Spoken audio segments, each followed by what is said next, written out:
Let me tell you about the night I stopped being a fool in my own house. My wife had just given me the same tired excuse for the 35th time in 2 months. I'm not in the mood.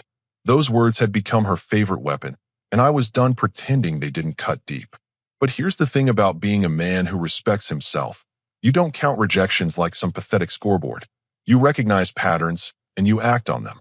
So that Thursday evening, instead of sulking off to the couch like she expected, I sat down across from her and looked her dead in the eye. "We need to talk," I said, my voice calm but firm. "And I mean really talk, not this surface-level nonsense we've been doing."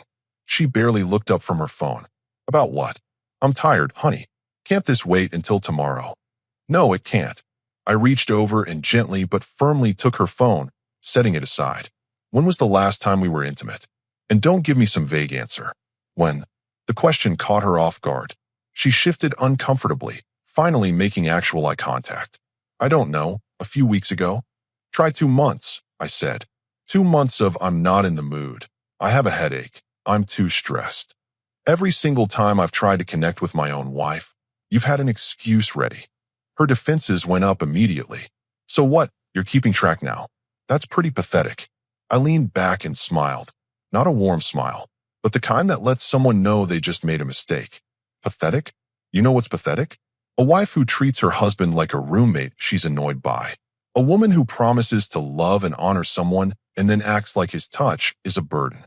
"That's not fair," she shot back. "I've been stressed with work, and you know that. You can't just demand sex whenever you want it." "Demand?" I stood up, maintaining complete composure. "When have I ever demanded anything? I've been patient. I've been understanding. I've given you space, tried to help with your stress, suggested date nights, offered to talk about whatever's bothering you. But every single gesture gets met with rejection." She opened her mouth to argue, but I held up my hand. "I'm not finished. See, here's what you don't seem to understand. This isn't about sex. This is about respect. This is about feeling wanted by the person who's supposed to want me most in this world." The room went quiet except for the hum of the refrigerator in the kitchen. She was staring at me now, really looking at me, probably for the first time in months. "You think I don't notice how you light up when you get texts from your friends? How you have energy for social media, for phone calls with your sister, for everything except your husband? You think I don't see how you dress up when you go out with the girls, but can't be bothered to shower when it's just us at home?" Her face was getting red now, but I wasn't done. "I'm going to make this simple for you," I continued, my voice steady and cold. "Either you want to be married to me, or you don't. There's no middle ground where you get the security and benefits of having a husband while treating him like he's invisible." "You're being dramatic," she said, but her voice was smaller now. "Am I? Then prove it. Show me I'm wrong. Show me that you actually want to be my wife and not just someone who happens to live in the same house." I moved toward the door, then turned back. "But understand this. I'm not going to beg for scraps of affection from my own wife. I know my worth, even if you've forgotten yours." She was quiet for a long moment, then said, "And if I can't? If I'm just not ready right now?" I looked at her with complete clarity. "Then I'll find someone who is ready. Someone who sees what you're throwing away and appreciates it." "Are you threatening me?" "I'm informing you. There's a difference." I headed for the stairs. "I'm going to bed. You can join me if you want to start fixing this marriage, or you can stay down here and think about whether you actually want to be married at all." I didn't wait for her response. A man who knows his value doesn't negotiate with someone who's forgotten it. He simply makes his position clear and lets them decide if they want to rise to meet it. That night, she didn't come upstairs. And for the first time in months, I slept peacefully. Because finally, the cards were on the table, and we were going to find out what kind of woman I'd actually married. 3 days passed after our confrontation, and she was playing the victim perfectly, sighing dramatically whenever I entered the room, giving me the cold shoulder like I was the villain in this story. But here's what she didn't realize. I wasn't the same man who used to chase after her approval anymore. Friday morning, she left for work without saying goodbye. Nothing new there. But something was different about how she guarded her phone, how she angled it away from me when texting. A smart man doesn't ignore red flags. He investigates them. While she was in the shower, I did what any intelligent husband would do when his wife starts acting suspicious. I checked our phone records online. What I found made everything crystal clear. Over the past 2 months, the exact same period she'd been not in the mood, There were hundreds of texts to a number I didn't recognize. Late-night calls. Messages sent while she was sitting right next to me, claiming to be too tired to talk. I didn't get emotional. I got strategic. I ran the number through a reverse lookup. David Martinez. A quick social media search showed me everything I needed to know. Fitness trainer, divorced, the kind of guy who posts shirtless gym selfies with motivational quotes. And there, in his recent posts, were likes and comments from my wife's account. Heart emojis. Fire emojis. Things she hadn't sent me in years. When she came downstairs that morning, wrapped in her bathrobe, I was sitting at the kitchen table with a cup of coffee and printouts of the phone records. "Good morning," I said calmly. "Sleep well?" "Fine," she mumbled, moving toward the coffee maker. "Interesting reading material this morning." I held up the papers. "Did you know our phone plan shows detailed records of all calls and texts?" She froze. I watched her reflection in the kitchen window as her face went pale. "I'm not sure what you're implying," she said, but her voice was shaking. "I'm not implying anything. I'm stating facts." I spread the papers on the table. 437 text messages to David Martinez in the past 2 months. Some as late as midnight, some as early as 6 a.m. What kind of fitness advice requires that level of communication? She turned around, and I could see her scrambling for an explanation. "He's helping me with a workout plan." "It's not what you think." "Really?" "Because his Instagram tells a different story. All those heart emojis you've been sending his posts, telling him how amazing he looks, commenting about wanting to train harder." I stood up, my voice never rising above conversational level. "The same woman who hasn't complimented her husband in months has been sending love emojis to another man. You went through my social media? That's a violation of privacy." I laughed, actually laughed. Privacy? In a marriage? The same privacy you violated when you started having an emotional affair while rejecting your husband night after night. It's not an affair. We're just friends. Friends don't text at midnight. Friends don't send heart emojis. And friends definitely don't make their husbands feel unwanted while giving their attention to someone else. I walked closer to her, and she backed against the counter. "But you know what the most interesting part is? Your texts to him are flirty, engaged, excited. Meanwhile, you can barely look at me." She was crying now, but they weren't tears of remorse. They were tears of someone who got caught. "I want to see your phone," I said simply. "No, that wasn't a request. You can't make me show you anything." I smiled again, that same cold smile from 3 nights ago. "You're absolutely right. I can't make you do anything.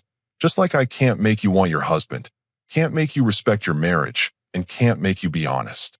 I picked up the phone records and folded them neatly. "But I can make decisions based on who you're choosing to be." "What does that mean?" "It means I'm done pretending this is about you being tired or stressed. This is about you checking out of our marriage while keeping me around as backup." "Well, congratulations. You just lost your backup." I headed for the door, then turned back one final time. "You have until Sunday to decide if you want to fight for this marriage. That means cutting all contact with your fitness trainer, showing me complete transparency with your phone and social media, and actually acting like a wife instead of a roommate with benefits who doesn't even provide the benefits. And if I don't, then Monday morning, I'm calling a divorce attorney. And trust me, these phone records will make for very interesting evidence about why our marriage failed." She was sobbing now, but I felt nothing but clarity. A man doesn't negotiate with betrayal.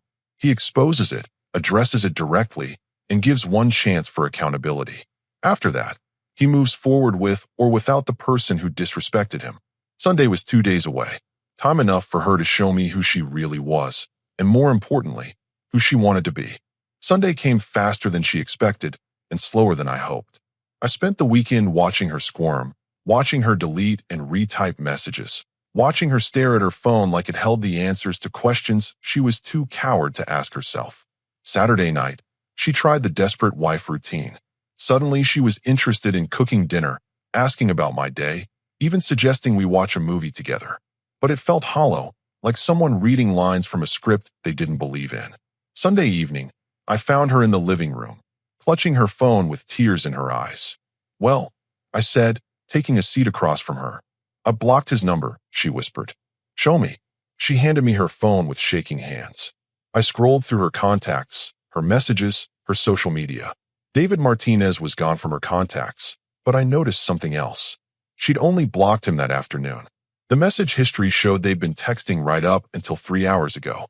What did you tell him when you blocked him? I asked. She looked away. That we couldn't talk anymore because my husband found out. Not because you realized you were wrong. Not because you wanted to save your marriage. Because your husband found out. I set her phone down and leaned back. You know what that tells me? It tells me you're not sorry you did it. You're sorry you got caught. That's not true. Then why did you wait until the last possible moment? Why were you texting him up until 3 hours ago?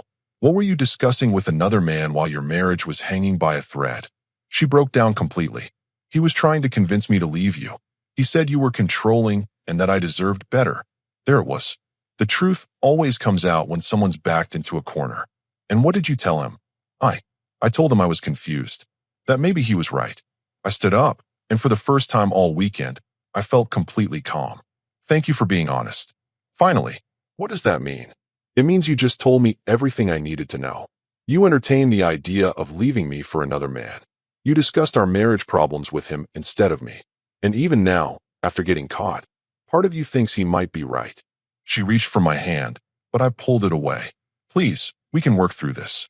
I made a mistake, but I chose you. I blocked him. You blocked him because I gave you an ultimatum, not because you wanted to. There's a difference. I walked to the window and looked out at our neighborhood, at the life we'd built that she was so willing to throw away. Here's what's going to happen. Tomorrow morning, I'm meeting with a divorce attorney. You said you'd give me a chance. I did give you a chance. I gave you the chance to come clean, to take responsibility, to show me you understood what you'd done wrong. Instead, you lied by omission, kept texting him until the very last second, and admitted you considered leaving me for him. I turned back to face her. A woman who respects her marriage doesn't need ultimatums to do the right thing. She does it because she values what she has. But I do value what we have. No, you value the security of what we have. The house, the lifestyle, the safety net. But you don't value me. If you did, you wouldn't have spent 2 months rejecting me while flirting with another man. She was pleading now, promising to change, swearing it would never happen again.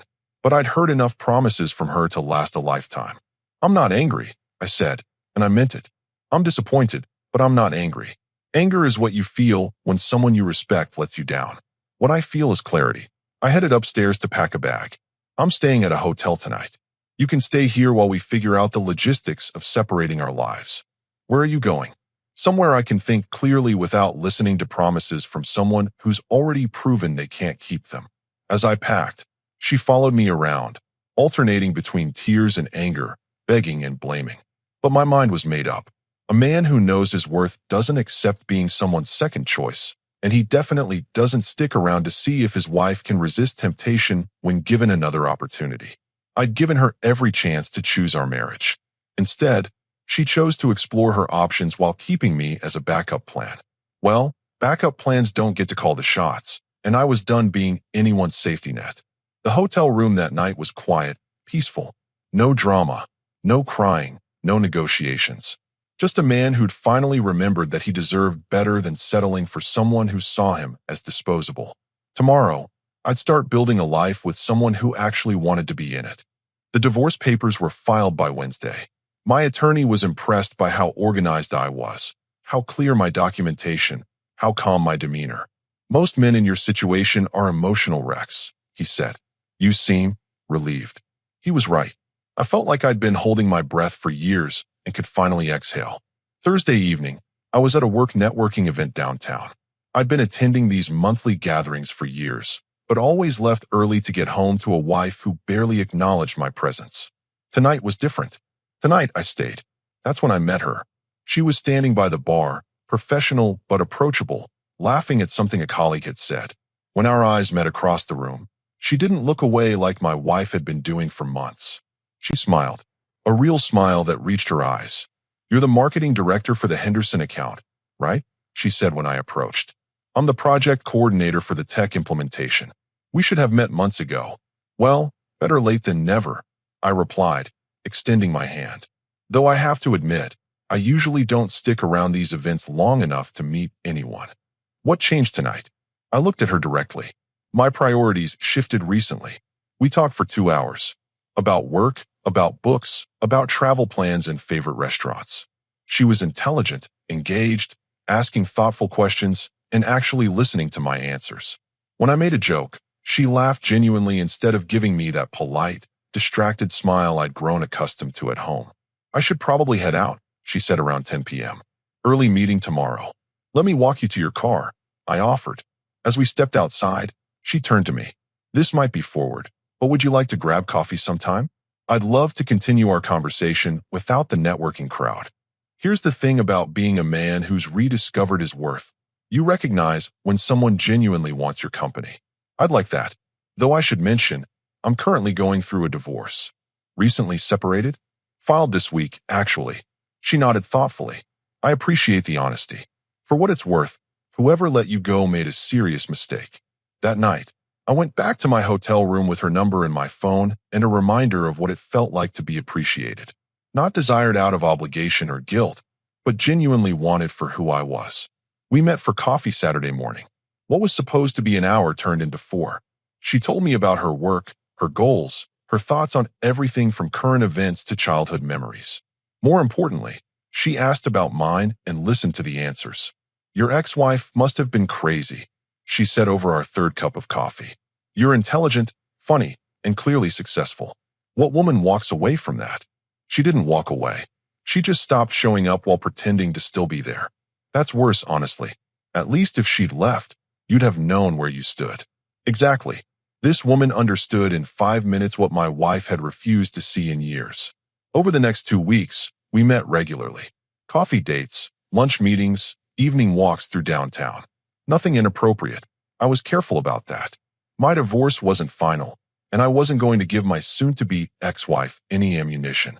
But I allowed myself to remember what it felt like to be pursued instead of tolerated. She texted me good morning. She asked about my day and actually cared about the answer. When I suggested restaurants, she was enthusiastic instead of indifferent. When I made plans, she showed up early instead of canceling last minute. You know what I like about you, she told me one evening as we walked along the riverfront. You don't apologize for taking up space. You don't ask permission to have opinions. You're just confident in who you are. It was funny. I'd been confident all along. My wife had just made me forget it. Meanwhile, my phone was buzzing constantly with messages from home.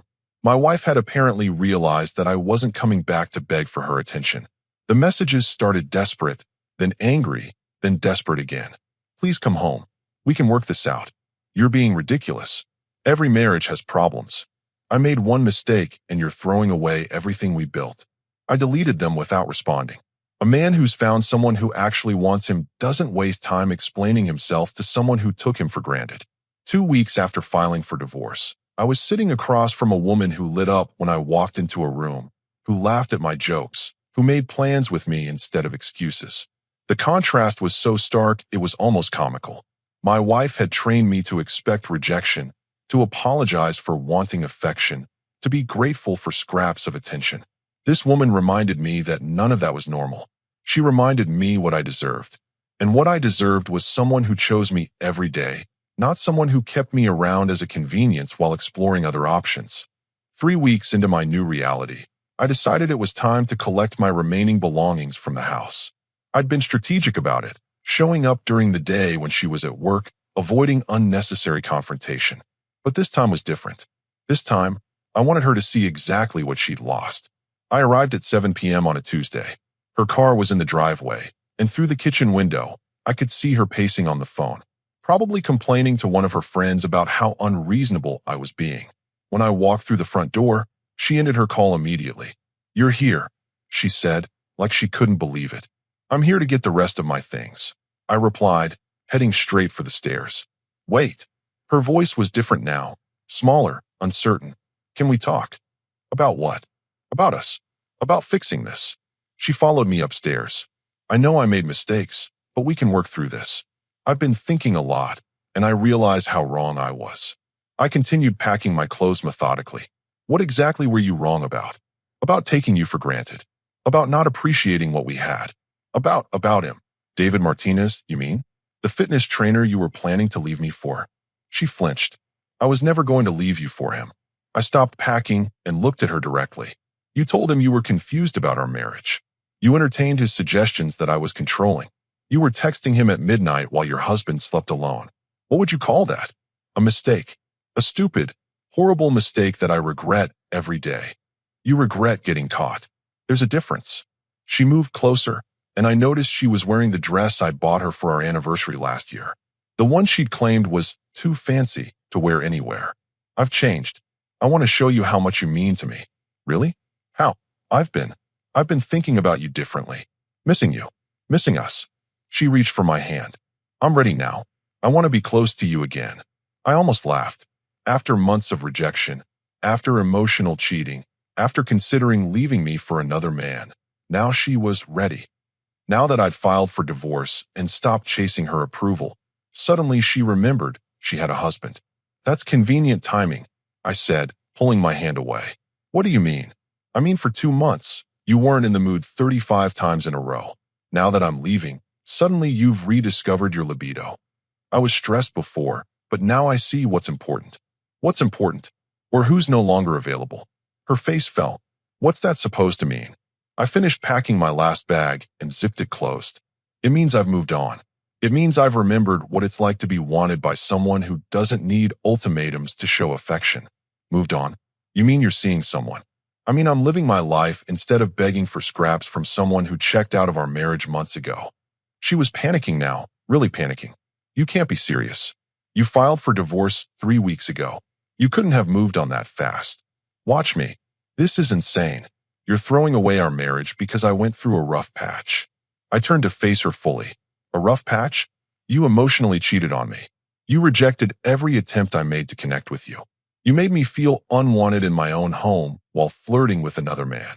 That's not a rough patch. That's a character reveal. But I'm trying to fix it now. Now that it's too late. Now that you've realized what you're losing. But where was this energy when I was actually fighting for us? Where was this motivation when I was begging you to prioritize our marriage? She was crying, but they were tears of desperation, not genuine remorse. Please don't do this. Don't throw us away over one mistake. One mistake. I picked up my bags. The mistake was staying as long as I did. The mistake was accepting being treated like a roommate you barely tolerated. The mistake was thinking you'd eventually remember you had a husband who loved you. I do love you. No, you love the security I provided. The house, the lifestyle, the safety net of having a husband while you explored other options. But you don't love me. If you did, you wouldn't have needed me to file for divorce to suddenly become interested in saving our marriage. I headed for the door, but she blocked my path. You can't leave. We have too much history together. History is exactly what we have. Past tense. I stepped around her. The difference between you and me is that I know my worth. I know what I bring to a relationship, and I'm not settling for someone who only appreciates it when they're about to lose it. What about the woman you're seeing? Does she know you're still married? I smiled. That same cold smile she'd grown to recognize over the past month. She knows I'm getting divorced from a woman who didn't know what she had until it was gone. And unlike you, she shows up when she says she will. She's interested in my thoughts, my day, my life. She doesn't need ultimatums to treat me with respect. This is just revenge. No, this is self-respect. Revenge would be making you watch me be happy with someone who actually wants me. This is just me refusing to accept less than I deserve. I walked toward my car, and she followed me outside, still pleading, still promising changes that should have happened months ago. You'll regret this, she called out as I loaded my bags. I turned back one final time. The only thing I regret is wasting so much time trying to win back someone who never valued me in the first place. But don't worry, that mistake ends today. As I drove away, I could see her in my rearview mirror, standing in our driveway, finally understanding that some decisions can't be undone, some disrespect can't be forgiven, and some men won't stick around to be someone's backup plan. 6 months later, I was a completely different man, not because I'd changed who I was, but because I was finally free to be who I'd always been without someone constantly diminishing it. The divorce was finalized on a Friday. Clean, straightforward, no drawn-out drama. My attorney had done his job well, and her emotional affair with David Martinez had made things very clear-cut. She got to keep the house she'd turned into a cold museum, and I got to keep my dignity and my future. That same evening, I was at dinner with the woman who'd reminded me what being truly wanted felt like. We'd been together for 4 months now, and every day reinforced that I'd made the right choice. How do you feel? She asked as we celebrated with champagne.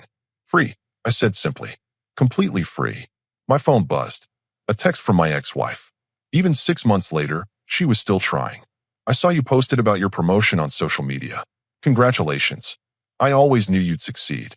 Maybe we could grab coffee and catch up. I showed the message to my girlfriend, who shook her head in amazement. She's still trying? Apparently. Every few weeks, there's another attempt. Last month it was about closure. Before that, it was about wanting to apologize properly. And you never respond? Why would I? A man who's moved forward doesn't look backward to explain himself to people who had their chance. But this particular message annoyed me enough that I decided to respond. Not because I wanted her back, but because some people need absolute clarity. I typed back, I'm happy, successful, and with someone who actually appreciates me. That's all the closure either of us needs. Her response came within minutes. You moved on so fast. It's like our marriage meant nothing to you. This time, I called her. She answered on the first ring. Our marriage meant everything to me. I said calmly. That's why I fought for it when you were checking out. That's why I confronted you when I found your messages to another man. That's why I gave you ultimatums instead of just walking away quietly. Then why couldn't you forgive me? Because forgiveness isn't the same as foolishness.